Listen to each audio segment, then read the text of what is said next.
오늘 방송은 셜록 황의 한국인의 출세에 대한 심리라는 제목의 강연입니다. 정답과 같은 출세의 모양에 휘둘리는 청취자들을 위해 공유합니다. 음질이 다소 부족함에 대해 양해 바랍니다.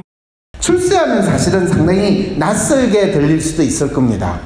왜냐하면 우리가 출세하면 이 입신양명 해가지고 세상에 상당히 높은 자리에 올라간다 이런 생각을 하는데, 사실은 출세라는 말 그 자체는 아주 단순한 말입니다. 세상에 내가 나온다는 겁니다. 그거는 엄마 뱃속에서 내가 태어날 때 마찬가지입니다. 엄마 뱃속에서 여러분이 태어날 때는 대개의 경우에는 아무 생각 없이 태어납니다. 그렇죠? 엄마 뱃속에 태어나면 기억나십니까? 없습니다. 기억 없습니다. 사실은 이 세상에 나온다, 세상에 내가 나왔다, 그랬을 때 세상에 나왔는데 내가 나로서 산다라는 것이, 사실은 그 말을 가장 우리가 출세라는 단어로 여러분들이 연결을 해본다면 조금 느낌이 오십니까? 네. 그럼 출세하셨네요. 일단 제가 그냥 편하게 살 수 있는 금액의 보수를 받으면서 다른 사람으로 하여금 인정을 받을 수 있는 직위에 오를 때 제가 출세했다고 생각합니다. 네, 아주 훌륭하신 말씀이네요. 내가 편하게 살 수 있는 보수를 받으면서 다른 사람의 인정을 받는다. 여러분, 이분의 바람이 이루어질까요, 안 할까요? 이루어집니다. 예, 이루어진다라고 많은 분들이 이 격려의 말씀을 해주셨는데, 그걸 희망 고문이라고 합니다. 이루어지지 않습니다. 내 삶의 목표가 안락하게 내가 살 만큼 돈을 모으는 것이 내 삶의 목표라고 생각하는 그 순간 당신의 꿈은 이루어지지 않습니다 라고 이야기할 수 있기 때문에 제가 이루어지지 않습니다 라고 이야기합니다. 우리가 보통 얼마나 많은 돈을 가져야지, 재물을 가져야지 행복하게 살 수 있습니까? 옛날 고대 그리스에는 내가 이 세상의 황금을 다 가지기만 하면 내가 진짜 행복할 거라고 믿었던 왕이 있었습니다. 그래서 자기가 얻을 수 있는 모든 황금은 다 가지려고 그랬어요. 그랬더니 신이 나타나가지고, 야, 너가 내 원하는 대로 해주면 너가 만지는 것만 전부 다 황금으로 만들어줄게 했더니, 와, 그래요? 그러면 제가 무슨 짓이든 다 하겠습니다 라고 하는 그 왕이 있었어요. 그 왕의 이름이 뭔지 아십니까? 예, 마이다스. 우리가 마이다스의 손이라고 이야기하는 건 바로 그 왕의 이름에서 나왔어요. 그래서 그 왕은 자기가 만지는 게 다 황금이 돼가지고 세계에서 최고로 부자가 됐어요. 그런 다음에 어떻게 됐죠? 예, 자신이 사랑하는 딸이 오길래 딸을 만졌어요. 딸이 황금으로 바뀌는 놀라운, 그러니까 더 부자가 됐어. 너무 기뻐했죠? 아닙니다. 네, 이런 상황이 벌어진 거예요. 대한민국 최고로 부자 S 기업의 이모 회장님이십니다. 대한민국 최고로 부자예요. 그분 삶이 행복하시죠, 그죠? 이 대한민국에서 최고로 돈이 많은 그분은 죽었는지 살았는지 알 수 없는 상태에서 지내야 되는 이 놀라운 상황이 만들어진 이 나라, 그분이 5천만 대한민국 국민들한테 주는 놀라운 교훈, 절대로 돈을 위해서 살면 안 된다라는 거. 아무리 돈을 많이 벌더라도 말년이 나빠지는 게 아니라 내가 죽었는지 살았는지 알지 못하는 상태로 내가 살게 될 것이라는 것을 알려주는 거. 그랬을 때 내가 무엇을 위해서 사는가 라는 거. 물론 자본주의 사회에서 돈이 많으면 상당히 좋기도 한데요, 그 돈이 많기 때문에 내가 전혀 겪지 말아야 될 불행도 겪고 있다라는 것을 여러분이 알게 된다면, 제가 이런 이야기를 하니까 어떤 분이 나 그거 겪어도 좋으니까 돈만 좀 많았으면 좋겠어요, 그렇게 이야기하시는 분도 계시거든요.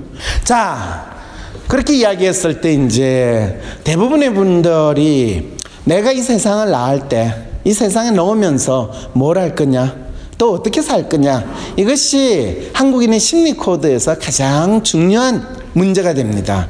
대한민국에서 잘 산다는 게 뭡니까 하면 부모님들은 자식들한테 공부 열심히 해가지고 좋은 대학 가라고 그래요. 좋은 대학 가면 뭐합니까 하면 공부 열심히 해가지고 좋은 회사 취직해라고 그래요. 좋은 회사 취직하면 뭐합니까 하면 일 열심히 해가지고 돈 많이 벌으라고 그래요. 돈을 얼마를 벌어야 되겠다라고 생각하는 것 자체가 얼마나 우리를 힘들게 만들고 또 내 삶을 어떻게 보면 맹목적으로 또 더 그냥 죽지 못해 삽니다 이런 상황으로 만드는가에 대해서 첫 번째 이제 심리학자가 이야기하는 것은 나는 어떤 사람인가 라는 질문에서 시작을 합니다. 보통 우리가 내가 어떤 사람인가 그러면 소크라테스 그러면 소크라테스가 너 자신을 알라. 그런데 재미있는 거는 상대방 보고 너 자신을 알라 이야기는 잘하지만 자기 자신한테 내 자신은 어떤 사람인가 이 질문은 우린 던지지 않습니다. 나는 누구인가? 어떻게 살고 있는가? 어떻게 살고 싶은가? 이것이 한국인의 심리 코드를 알아야 되는 이유라고 제가 먼저 이야기를 합니다. 그럴 때 죽지 못해서 살고 있고요. 돈을 더 많이 벌어야 되고요. 자, 이럴 때 이제 문제는 어떻게 살고 싶은 건데 그냥 무작정 열심히 살지요. 이렇게 살면 골병 들어 죽어요. 그럼 어떻게 살아야 되죠? 선생님 어떻게 살아야 됩니까? 한국 사회에서 잘 산다는 거는 어떤 걸까? 돈을 많이 버는 게 잘 사는 게 아니라는 걸 분명히 알겠는데 어떻게 살아야지 다른 사람한테 야, 저 사람 참 괜찮다, 저 사람 훌륭하다, 저 사람 잘 산다 이런 이야기도 듣고 스스로 또 뿌듯하고 즐겁고 내가 참 나답게 산다라는 느낌을 가지고 있을까 이런 고민을 하게 됐거든요. 그래서 아까 어떤 분이 그러셨잖아요. 나를 사랑하는 마음으로 살고 싶어요. 그럼 자기를 사랑하는 마음으로 산다는 거를 우리는 어떻게 생각하고 있을까? 한국 사람들은 어떻게 사는 것이 멋있게 잘 산다고 생각할까? 라는 거를 이제 저는 심리학자니까 어떤 행동을 하고 어떤 모습을 보이는 게 잘 사는가에 대해서 각 사람들한테 쭉 물어보면서 연구를 시작을 했습니다. 그랬더니 한국 사람들은 이런 모습으로 다른 사람한테 보이려고 한다는 사실을 알고 그것이 진짜 나의 모습인지 그건 상관없이 마치 내가 가면을 쓴 것처럼 나한테 뿐만 아니라 모든 사람한테 가장 멋있게 보일 수 있는 나의 가면과 같은 나의 특성은 어떻게 나타나는가 그걸 찾아냈습니다. 그 내용이 뭐냐 하면 한국인 우리는 우리 스스로를 어떻게 보는가?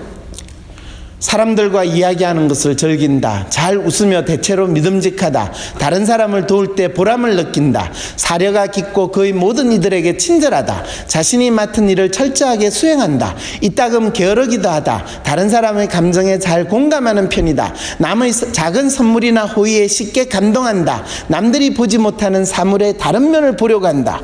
여기에 계시는 분들 내가 어떤 사람으로 살면 참 괜찮은 한국 사람으로 살고 있는가를 하나의 행동 지표, 기준 알고 싶으면 이대로 하시면 됩니다. 이대로 하시면 돼요.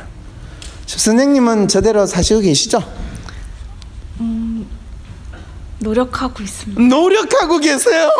네. 힘들게 노력하면 결과가 어떻게 된다고요? 네, 골병 든다고 그랬어요. 이거 노력할 일이 아닙니다. 그냥 착 보고 아, 저게 내가 살아가는 전반적인 삶의 모습인가? 나는 저렇게 되지 못하고 있는가? 이거 정도 여러분들이 확인하실 수 있다면 내 자신이 어떤 사람인가를 아는 데 일단 1차적으로 도움이 됩니다. 저걸 한마디로 이야기하면 어떤 단어로 전 쓰냐 하면 멋진 보통 사람. 한국 사람들의 마음속에서는 내가 두드러지면 뭐 튀는 놈 정 맞는다 이런 것처럼 똑같이 이렇게 살고 싶어하는 마음을 하나 가지고 있습니다. 그런데 대부분 분들이 그러면 이게 당신이 사는 모습입니까? 하면 그러고 싶습니다. 그렇게 하려고 노력하고 있어요. 그런데 잘 안 돼요. 그러면 현실에 지금 당신의 모습은 무엇입니까? 예, 그거는 말하기가 좀 곤란한데요. 뭐가 곤란해요? 이렇게 했습니다. 한국인 우리는 스스로를 어떻게 보는가? 우울하고 어둡다. 단순하며 반복되는 업무를 선호한다. 지시하기보다는 지시받는 편이 좋다. 때때로 타인에게 무례하게 행동한다. 쉽게 신경질을 내고 주의를 잃고 산만해진다. 예술적인 관심은 거의 없다. 한 장소에 오랫동안 있으면 안절부절 못한다. 다른 사람을 감동시키는 재능이 없다. 새로운 물건에 익숙해지는데 시간이 오래 걸린다. 더 재밌는 건요, 제가 이 연구를 해가지고 딱 이걸 찾아냈어요. 한국 사람들은 또 다른 한편으로 이 남들이 자기 자신을 멋진 사람으로, 멋진 보통 사람으로 봐주기를 원하면서도 또 한편으로 자기가 혹시 자기 자신은 어떨까라고 하면 우울하고 어둡고 단순하며 반복되는 업무를 선호하고 지시하기보다는 지시받는 편이 좋고 때때로 타인에게 무리하게 행동하고 쉽게 신경질을 내고 주의를 잃고 산만해지고, 대부분 한국 사람들은 이런 모습은 아니죠, 그죠? 네, 그럴 것 같습니다. 네, 그럴 것 같아요. 그걸 이제 체념한 자포자기형이라고 이야기를 합니다. 그래도 사실은 지난 1, 2년은 이런 성향이 비교적 덜했습니다. 뭐 5년 전, 10년 전에 제가 이 연구를 처음 시작할 때는 이런 게 너무나 뚜렷하게 나오니까 야, 진짜 천하의 대세가 어떻게 움직이는가 이런 걸 고민할 뿐만 아니라 천하의 지금 한국 사람들이 가지고 있는 심리적인 지형이 어떻게 바뀌는가를 보니까 너무 답답하고 깝깝한 그런 생각밖에 안 드는 거예요. 근데 많은 사람들은 실제 자기 마음은 이런데 그거를 숨기려고, 그렇지 않으려고 하다 보니까 더 황당한 일이 벌어지죠. 어떤 일이? 끊임없이 울컥해가지고 찔렀어요, 뭐 했어요, 사소한 시비로 뭐 불질렀어요, 뭐 칼 가지고 어떻게 했어요, 이런 일이 뭐 거의 매일 언론에서 보도가 될 때마다 사람들이 각자 어떻게 살아야 되는지를 모르는 그 심리 상태에 있구나를 더욱더 확인하게 되는 거죠. 그래서 어쩌라고 제가 딱 여기까지 강의를 하면 많은 분들이 속에서 이제 이 질문을 하는 거예요. 그렇죠. 이제 한국인의 심리 코드를 하나를 먼저 정리를 해드립니다. 한국 사람들은 내가 어떻게 살아야 될지 모를 때 내 자신이 어떤 사람인지를 알려고 하기보다는 대세가 뭐냐, 대세를 먼저 알려고 해요. 천하 대세. 지금 어느 방향으로 내가 붙어야지 잘 살 수 있느냐. 그럴 때 그 대세는 보통 눈치, 또 힘 있는 사람, 잘 나가는 거, 그 대세를 추정하는 거. 그래서 유행을 따르려고 하고, 야, 요즘 뜬 거 뭐가 있어? 타인의 평가에 민감하거나 체면치레하는 거.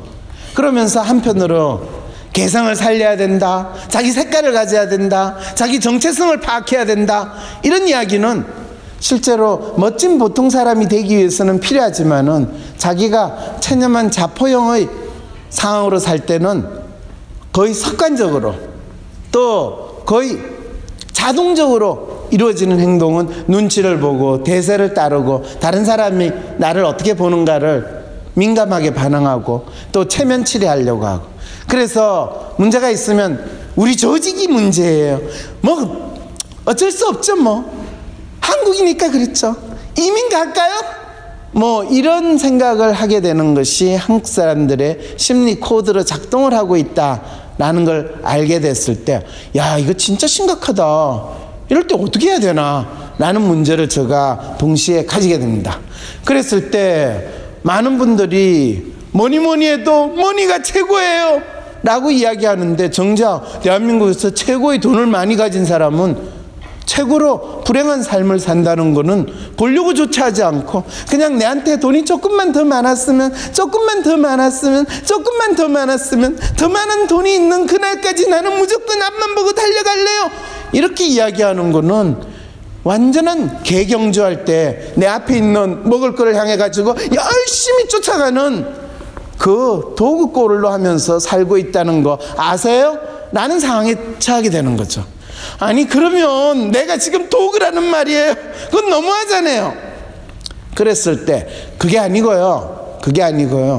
지금 우리가 당연하다고 믿고 있는 걸 가면 영원히 어쩌면 개돼지꼴을 면할 수 없을지도 모릅니다.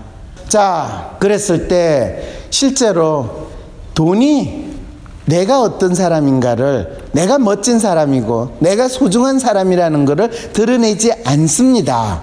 대한민국에서 진짜 다른 사람으로부터 저 사람이 참 멋있다, 저 사람 참 부럽다, 저 사람 참 괜찮다 라고 하는 인정을 얻게 되는 것은 돈이 아니라 다른 게 있어요. 실제로 한국 사람들이 진짜 원하는 것은 뭐냐면요, 다른 사람이 자기 자신, 야, 저 사람 보니까 참 저 사람 잘 사는 것 같아, 멋있게 사는 것 같아, 저 사람 진짜 멋있는 사람이야 라고 하는 그 부러움과 인정을 한국 사람들은 간절히 원해요. 이제 결론적으로 어떻게 하면 여러분들이 자기 스스로 자기 삶에 있어서 뿌듯하게 생각할 뿐만 아니라 다른 사람의 부러움과 인정을 자연스럽게 획득할 수 있을까? 진짜 성공적인 삶에 내가 생각하는 성공적인 삶이란 무엇인가? 내가 생각하는 그 성공적인 삶은 어떻게 이룰 수 있는가? 그것은 나에게 있어 가장 소중한 것이 무엇인가? 그리고 그것이 내가 매일 오늘 생활하면서 그것이 얼마나 이루어졌는가? 이런 걸 여러분들이 생각할 수 있을 때, 또 그것을 조금이라도 느낄 수 있을 때, 그동안 나는 어떻게 살아왔는가? 라는 것에 대해서 정확히 알게 되는 것이 여러분들이 원하는 성공적인 삶이 이루어진다라는 너무나 뻔한 이야기를 했죠. 그죠? 내가 어떤 사람인가를 아는 것입니다. 진짜 자기 자신을 아는 것은 내가 내 삶을 만들고 있다, 죽지 못해 사는 것이 아니고 내가 진짜 살아있음이 너무 뿌듯하고 즐거웠다 라고 생각하는 거죠. 대개는 자기가 어떻게 살아왔는가를 있는 그대로 생각해보고 그걸 직면하는 것은 너무나 힘든 일입니다. 자신을 있는 그대로 바라본다라는 것은 끊임없이 자기가 한 거에 대해서 부정하고, 또 자기가 살아왔던 거를 부인하고, 또 그걸 거부하고, 그래서 자기가 처하고 있는 상황이 무엇이든지 간에, 자기가 가지고 있는 어려움이 무엇이든지 간에, 자기가 원하는 게 무엇이든지 간에 그거를 당위적이고 통념적으로 받아들일 것이 아니라 문제를 해결한다라는 느낌으로 받아들이고, 그 문제에 대해서 내가 어떤 통찰을 가질 수 있느냐 또는 못 가지느냐, 이거를 생각할 때 자기를 있는 그대로 받아들이고 자기를 진짜 알아가는 과정이다라고 이야기를 합니다. 이 이야기는 여러분한테 제가 이야기를 하면서도 참 추상적이고 뻔한 이야기처럼 들릴 수 있고, 구체적으로 내 문제에 어떻게 적용된다라는 것을 여러분이 느끼기에는 쉽지 않다라는 것도 저도 압니다. 자, 그래서 그냥 일반적인 이야기에서 출세라는 이야기를 가지고 한번 해보고 싶습니다. 왜 그러냐면 출세라는 건 내가 이 세상에 태어났기 때문에 살아가는데 그냥 근근히 도구나 카우처럼 그냥 살겠다라고 하면 사실은 개, 돼지도 자기가 사는 데 있어서 나름대로 죽지 않으려고 발버둥을 치고, 자기를 좋아하는 사람한테는 쫓아가고 자기를 싫어하는 사람한테는 멍멍 그러는 가장 기본적인 특성을 가지고 있습니다. 인간의 경우에 우리가 출세한다면 대단한 걸 생각하는데 어느 순간부터 사람들은 더 이상 출세라는 말을 쓰지도 않아요. 왜 그러냐 하면 그거는 나와 관계없는 거고, 나는 출세를 원하지 않아요. 그냥 건건히 조용히 먹고 살기만 하면 돼요 라는 마음으로 이 사회에서 살고 있는 젊은이들의 생각이 바뀌었다고 한다면, 벌써 자기 자신이 이 세상에 태어났다라는 것에 대해서 얼마나 별 볼 일 없이, 얼마나 있는 그대로를 받아들이기 힘들어하는가 마음을 그대로 알려주고 있는 거죠. 여기에 계신 분들 만일 결혼을 했고 자식이 있으시다면 아이한테 여러분 그런 질문을 던질 수 있을 거예요. 너는 왜 태어났다고 생각하니? 혹시 여러분의 자녀가 저도 잘 모르겠어요, 엄마 아빠의 순간적인 실수에서 태어난 거 아니에요? 이런 이야기를 혹시 하시더라도 결코 화내시거나 하실 필요가 없습니다. 그럴 때는 진짜 큰일 났구나, 이 아이가 자신이 이 세상에 태어난 이유를 모르게 된다면 10년 20년이 지나도 그냥 어쩔 수 없이 사는 거고, 죽지 못해 사는 거고, 또 자기가 뭘 해야 될지를 모르는 상황에서 살게 될 테면 이 아이의 삶은 살아있으나 산 게 아니고 죽은 거와 마찬가지다. 그래, 이 나라는 돈이 최고로 많은 사람도 살아있어도 산 게 아니고 죽어도 죽지 못하는 그런 나라니까 어쩔 수 없지 라고 체념할 게 아니라, 진짜 지금 이 사회에서 어떤 사람이 출세하고 어떤 사람이 자기 삶을 멋있게 잘 사는가, 거기에 어떤 마음이 작동하고 있는가를 우리 아이한테 한번 이야기를 해보는 게 낫지 않을까. 그러면 무조건 공부 열심히 해가지고 또 좋은 대학 가고, 좋은 대학 가면 이 좋은 회사 취직하고, 좋은 회사 취직하면 돈을 많이 벌 거라는 그런 당위적이고 통념적인 생각에서 아이가 좀 더 자유로워지고 자기 자신이 어떤 사람으로 살아갈지에 대해서 초등학교, 중학교, 고등학교 자라면서 그것만 알게 되면요, 그것만 알게 되면 진짜 멋진 한국인으로 살아갈 수가 있는 나라이기 때문에 그렇습니다. 보통 그런 이야기 합니다. 돈이 있어야 출세하고 개천에서 용나던 시대는 끝났다. 턱 먹고 출신 판사 임용 많아. 턱 먹고 서울 강남고교 출신 임용률이 지금 30% 40% 된다고 이야기를 하니까 이제 강남에 안 가면 큰일 난다라고 이야기를 하는 그런 이야기를 들을 때마다 그거는 지금 현재 이 사회에서 출세하신 분들 또 성공하셨다라고 믿으신 분들이 자기 자신이 어떤 모습으로 살고 있는가를 보고 싶지 않으니까 또 그거를 지금 이 세상에서 뭔가 자기 삶을 살려고 하는 사람들을 전부 다 개천용이는커녕 개천에 있는 개구리, 올챙이, 송사리 수준으로 취급하고 싶은 마음에서 만들어진 일종의 선전 사기술 아닐까요? 라는 질문부터 먼저 던져봐야 되는데 아무도 이런 이야기에 질문조차 던지지 않습니다. 여기는 특별한 곳이니까 제가 여러분한테 잠시 청기를 누설해 드리도록 하겠습니다. 새로운 출세의 법칙이 등장을 했는데 많은 분들은 새로운 출세의 법칙이 뭔지 알려고도 하지 않고 과거의 출세의 법칙을 그대로 재현되어야 되는 것이 출세를 하는 거라고 생각을 해요. 그럴 때 과거의 출세의 법칙은요, 가난한 집에서 자랐다, 어릴 적 꿈을 이뤘다, 칭찬과 아부를 잘한다, 모든 행사에 참석한다, 갈등 상황에 기세를 제압한다, 언변이 좋다, 2인자 위치에 만족한다, 영어를 잘한다, 자신의 이익을 나눈다, 높은 윤리의식을 가진다. 이게 과거에 출세하신 분이에요. 모든 조건을 다 가진 게 아니고 사실은 이 조건을 가장 제대로 갖춘 분이 누구냐 하면요, 지금 감옥에 있는 MB 대통령이세요. 왜 MB 대통령이 여기서 나오냐 하면 제가 이 출세의 법칙을 연구를 할 때가 MB 대통령 시절이었거든요. 그럴 때 사람들 마음속에 어떤 사람이 출세하는가를 자기 나름대로 대통령을 통해 가지고 그대로 체득화하는 현상이 대한민국에 있다라는 것을 아주 뚜렷하게 발견을 했어요.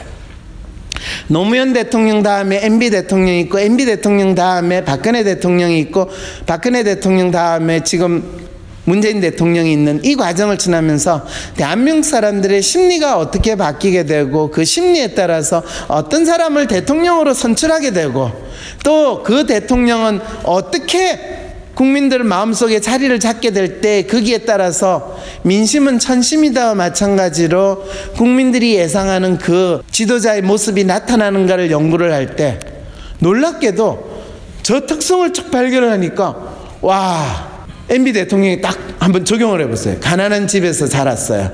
어릴 때 꿈을 이뤘어요. 칭찬과 아부를 잘해요. 모든 행사에 참석해요. 갈등 상황에 기세를 제압해요. 언변이 좋다. 2인자 위치에 만족한다. 이거는 왕회장을 모실 때 이야기예요. 영어를 잘한다. 자신의 이익을 난다. 영어를 잘한다는 건 진짜 잘하는 게 아니라 잘하는 척을 하는 거예요. 예, 부시하고 같이 Hey, I will drive 이러면서 카트도 드라이브 해주는, 그리고 자신의 이익을 나눠요. 열심히 나눠요. 나눌 때는 꼭 재단을 설립해요. 그리고 높은 윤리의식을 가져요. 자기한테 적용되는 게 아니라 항상 남이 적용을 하기를 원하는, 여러분들이 이거 내 상관인 모습인데 이 생각이 드신다면 새로운 통찰을 얻게 되시고 그분이 역시 출세하셨구나를 여러분이 확인할 수 있게 되는 거죠. 그런데 재밌게도 현재 많은 사람들이 믿고 있는 출세의 법칙은 이렇게 됩니다. 명문대를 나오고 대기업 출신이고 박사 학위가 있고 배우자 집안이 좋고 배우자가 능력 있고 잘생겼다는 이야기를 듣고 인맥이 좋다는 말을 듣고 자신의 조직을 잘 활용하고 많은 이들의 관심을 받고 배짱과 오기가 있고 대세를 따르고 비난받을 짓을 안 한다. 자, 이게 사실은 많은 사람들이 출세하려면 저렇게 돼야지 라고 생각할 때 저거는 더 이상 개천령이 없다라는 마음이 자연스럽게 생기게 되고, 저걸 연상을 하면 대부분은 자기 아버지가 뭐 재벌 회장이고 또는 최소한 뭐가 되고 좋은 집안에 또 좋은 학교에 그래서 출세했다라고 하는 이 마음으로 바뀔 때 한국 사람들은 개천령이 없다라는 말 자체가 이야기하는 것은 출세를 하려면 이렇게 돼야 된다는 조건이 되고, 스스로 나는 저 조건을 갖추지 않았으니까 그냥 포기하고 살래 라는 마음으로 가는 것이 지난 10년 사이에 한국 사람들, 특히 대한민국의 20대 30대 심지어는 40대 초반까지의 사람들이 아주 뚜렷하게 가진 심리라는 사실을 알게 됐어요. 그러다 보니까 많은 20대 30대 분들이 자동적으로 가지는 생각은 뭐냐 하면 안정된 직장을 가지고 싶어요. 이래서 지난 10년 사이에 대한민국은 대학을 나와가지고 구급 공무원 되는 것이 엄청나게 중요한 삶의 목표가 되는 희한한 나라로 바뀌었는데, 그게 문제라고 생각하지 않고 이 나라의 지도자나 어른들은 그게 취업이 안 돼서 그렇다 이런 식으로 퉁쳐가지고 넘어가려고 할 때 진짜 울고 싶었어요. 자, 과거 출세의 모습은 실제로 보통 이렇게 표현을 합니다. 교육도 돈이 많아야 되고 또 관료로서 높은 자리에 올라가야 되는 이 세 가지 조건을 갖추면 출세를 한다고 생각을 했어요. 지금도 여러분들이 자녀를 키울 때 공부를 많이 해야 되고, 그 다음에 부모가 돈으로서 많이 밀어줘야 되고, 또 백이 좋아야 된다라고 믿는다면 여러분들은 과거 출세의 과거 코드를 가지고 자기 자식이 어떻게 살아야 되거나 내가 어떻게 살아야 된다라고 믿는 마음에서 벗어나지 못했다라고 생각을 하시면 됩니다. 그런데 실제 지금 현재 2018년이 아니라 사실은 2010년부터 아주 뚜렷하게 작동하고 있는 코드입니다. 대한민국 연예인 중에서 가장 인기가 높은 연예인이 혹시 누군지 아세요? 혹시 윤호님이라는 이야기 들어봤어요? 네, 유재석. 지난 10년 동안에 대한민국에서 가장 인기 있는 연예인 언급하면 유재석 씨를 이야기를 많은 분들이 합니다. 심지어는 그래서 그분을 윤호님이라고 그래요. 근데 그분이 지난 1, 2년 사이에는 이 대한민국의 대중의 심리가 조금 바뀌는 상황이 일어나기 때문에 그 윤호님이라는 것이 조금은 이제 약발이 떨어지는 상황이 벌어지는데, 저는 왜 이런 현상이 벌어질까를 볼 때 그것이 어쩌면 이 사회에서 또 사람들이 믿고 있는 출세의 심리가 또 다른 방향으로 더 바뀌는 건 아닌가. 그렇지만 여전히 유효한 게 있습니다. 새로운 현재 출세의 모습이라고 이야기를 할 때 거기에서 가장 뚜렷한 출세는 이 문화 권력이라고 이야기하는 사람이 최고의 출세입니다.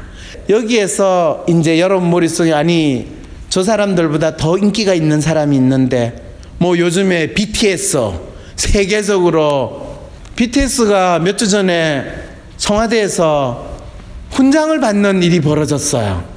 그거를 딱 보는 순간 저는 울고 싶었어요. 제가 어린 시절에 우리 어머님이 조금만 잘 아셨으면 저보고 공부를 하라고 그랬겠어요. 애야 상민아, 너는 좀 다르게 살아라 라는 걸 저한테 알려주셨으면 어땠을까요? 좋았겠죠. 뭐가 좋아요? 저 인물에는 안 돼요. 아무리 성형수술이 발달했더라도 제가 어떻게 BTS 같은 그런 인물을 갖출 수가 있겠어요? 저 몸매에 어떻게 그런 춤을 출 수 있겠어요? 안 되는 건 안 되는 거예요. 그렇지만 어쨌든 간에 지금 현재 출세의 모습은 이런 쪽이고요. 그 다음에 또 다른 출세의 모습은 전형적인 지식 귀족으로서 사는 거. 대개 지식 귀족으로 사는 사람들은요, 전직이 교수예요. 교수를 하다가 정치를 가가지고 국회의원을 하거나 장관을 하거나 하는 그런 형태로 가는 거. 그래서 처음부터 정치가 아니라 교수를 하다가 가는 사람. 그 다음에 이제 율사 공무원이라고 이야기해가지고 이 판사 검사하다가 국회의원을 하고 권력을 잡고 하다가 하는데, 재밌는 거는 이쪽에 제가 화랑족이라고 이름을 붙인 문화 권력을 한 사람들은 지난 5년 사이에 여러 가지 정치적인 사회적인 변화 속에서도 여전히 본인의 명예와 출세를 유지를 할 수 있었는데, 이 지식과 권력을 잡았던 귀족과 같은 사람들은 뭐 가장 대표적으로 종범실록을 남겼던 이 경제수석 하셨던 분, 아주 전형적인 지식인으로 교수로 있다가 국회의원도 되고 청와대에 가서 실록을 남겨서 지금 감옥에 계시는 그런 상황이 되거나, 아니면 판사로 있다가 이 또 국회의원을 하다가 청와대에서 장관 하다가 또 감옥에 있다가 이분은 풀려나시고, 아직 그래도 건재하신 분은, 이분은 아직 건재해요. 저분이 언제 어떻게 될지는 이제 지켜볼 일이 있는 거죠. 그러면 이제 과거의 출세의 법칙이 여전히 효과가 있는 게 일부 있지만 이것도 망해가는데, 어쩌면 새로운 출세의 법칙이 작용하는 이 문화 권력, 저 부분은 단순히 가수나 또는 MC를 하는 코미디언이나 아니면 그것만 있는 게 아니에요. 이 뭐 거의 TV 채널만 틀면 노는 그분 있잖아요. 누구죠? 백 사장님. 네, 그분은 대한민국 대통령보다 더 큰 문화 권력을 누리는 그 정도의, 그분은 국회 청문회에 나왔어도 국회의원들 보고 야, 말 좀 똑바로 하세요 이렇게 하실 수 있는 권력, 대통령도 못하는 권력이라는 것을 여러분들이 생각한다면 다른 방식의 삶이 얼마나 이 사회에서 자리를 잡고 있는가. 과거 출세하고 현재 출세가 바뀌는데 결국에 가장 남은 게 교육과 돈과 고시를 패스하는가, 이게 기본으로 작동하는데, 현대 출세는 문화 권력가로서 등장하느냐 안 하느냐. 요즘 청소년 아이들 꿈이 1위가 뭐냐 하면 다 연예인 된다고 이야기를 해요. 그게 그냥 세상이 어떻게 잘못된 게 아니라 그 아이들은 이 세상에서 출세하는 코드가 달라졌고, 또 진정한 출세가 뭔가라는 거를 부모 세대보다 더 먼저 알았기 때문에 연예인이 된다라는 거를 이야기하는 거죠. 그렇다고 해서 다 연예인이 되면 다 뭐 유재석처럼 뭐 방탄소년단처럼 되느냐? 그렇지는 않죠. 자, 여기서부터 이제 나는 그러면 아까 어떤 분이 제가 연예인이 되면 나름대로 잘 됐을 거라고 생각을 하시는데, 그런 일은 결코 없습니다. 저 고향이 경상남도 진해입니다. 그래서 저 부모님은 진해에서 사시고 저를 키웠기 때문에 1학년 때 저를 탁 불렀을 때 첫마디가, 너가 웬만하면 해군 사관학교를 가는 게 낫지 않겠니? 제가 딱 해군 사관학교를 가는 순간 삼면이 바다인 이 나라는 뻥 뚫리는 겁니다. 예. 그게 어떻게 부모가 자식한테 할 일입니까? 자식을 제대로 알면 부모는 그런 소리 하면 안 되는 거예요. 제가 저 부모님 그 이야기를 딱 할 때 가슴이 아팠어요. 저 부모님은, 저 아버님은 자식을 진짜 모르는구나. 그래서 결심했습니다. 아버님 말씀을 듣지 말아야지. 3학년이 되니까 또 불러요. 아버님, 무슨 일로요? 상민아, 너 진로에 대해서 진짜 심각하게 생각을 해봐야 되겠다. 뭔데요? 너 진해 사관학교라는 건 해군 사관학교를 이야기하는 겁니다. 진해에 계신 분은 다 해군 사관학교를 진해 사관학교라고 불러요. 진해 사관학교 다니기에는 네 성적이 너무 좋으니까 웬만하면 육사가 어떻겠니? 이야. 우리 아버님 욕심이 생겼었어요. 그때만 하더라도 이 서울대 위에 육사였거든요. 그러니까 육사를 가야 되겠다라고 하는데, 저를 보십시오. 군인하고 저하고 어울린다는 생각이 드십니까? 아니, 지금 이 나라를 망치시려는 겁니까? 라는 소리는 못하지만은 한 귀로 듣고 한 귀로 흘렀습니다. 그리고 대학은 제가 가고 싶은 대로 갔습니다. 그랬을 때 나중에 대학을 가가지고 1년 지난 다음에 제가 심리학을 전공을 했다고 하니까 저희 아버님이 전화에 대고, 넌 이제 내 자식 아니다. 너가 지금 뭐 미아리에 돗자리 펴고 뭐 살아갈 일이 있냐? 저희 아버님은 심리학 하면 그냥 점쟁이하고 비싼 일을 하는 거니까 너는 가문의 영광인커녕 가문을 망치는 거다, 이렇게 주장을 하시는 상황이 돼서 뭐 그럴 때 제가 배운 게 있지 않습니까? 아버님 말씀은 한 귀로 듣고 한 귀로 흘려야 된다. 네, 알겠습니다. 그리고 끊었습니다. 제가 나쁜 자식이죠. 그 상황일 때 자식인 저로서 내가 진짜 내 인생을 내가 잘 택하고 있는가 갑갑했습니다. 그래서 심리학을 공부를 시작을 했어요. 2학년 됐는데 그 2학년 여름방학 때 부모님이 또 마지막 미련을, 서울대 사회대를 다니다가 이제 심리학을 했으니까 뭔가 막연한 기대가 져버렸었는데, 그래도 마지막 저를 또 불러놓고 너가 심리학을 하더라도 고시는 볼 수 있지 않냐, 뭐 사법고시는 그렇지만 행정고시라도 봐라. 행정고시를 보면 너가 5급 사무관 하고 잘하면 나중에 그래도 더 고위공직자가 되면 이 가문의 영광, 우리 집안이 말이지 지금은 이렇지만은 뭐 이런 아주 전형적인 이야기를 하실 때 저 인생 그렇게 살고 싶지는 않았습니다. 저도 나름대로 이 나라를 위해서 뿌듯한 일을 하면서 지내고 싶은, 제가 잘 태어났다, 내가 적어도 오늘 하루를 살아도 내가 뿌듯한 마음으로 살고 싶다는 그 생각으로 사는데, 아버님 보셨죠? 그게 고시를 한다고, 좋은 대학을 들어간다고, 사관학교를 나온다고 해서 저절로 이루어지는 게 아니고요, 내가 왜 사는지, 뭘 위해서 사는지 저 스스로, 저는 아버님의 도움을 받아서 아버님의 말씀을 과감히 무시하면서 내 살 길을 찾아 나갈 수 있었기 때문에 전통적인 통념적인 입장에서 보면 제가 불효자인 것 같기도 하고, 또 어떻게 보면 아버님이 지금 생각할 때는 야 성민아, 가만히 생각해보니까 네가 더 잘 산 것 같네, 어떻게 보면 내가 가문의 영광을 더 멋지게 하기 위해서 살려고만 했지 내 삶이 뭔지, 내가 어떻게 살고 싶은지를 생각하지 못했던, 아마 그게 안타까움이었구나 라고 생각하실지도 모른다는 그 생각을 동시에 했습니다. 그래서 청기누설, 한국에서 출세하는 법, 뭐 이 소설가 이회수가 이런 이야기를 했는데요, 대개 어른들은 이런 이야기를 하면서 자식들한테 어떻게 살아라 라고 하면서 세상을 산 경험을 또는 비법을 전수해 주는 이야기가 있습니다.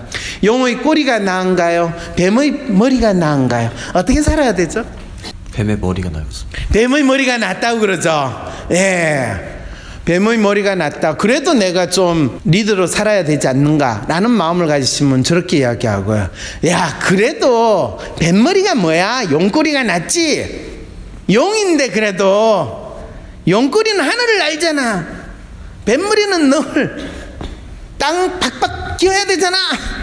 그럴 때 소설가 이에스의 트위터 메시지를 언급을 왜 하느냐 하면, 이분이 진짜 한국에서 출세하는 법을 용의 꼬리가 될 거냐 뱀의 머리가 될 거냐는 너무나 통념적이고 단순한 이야기를 한 게 아니라 아주 놀라운 통찰력 있는 핵심적인 이야기를 했어요.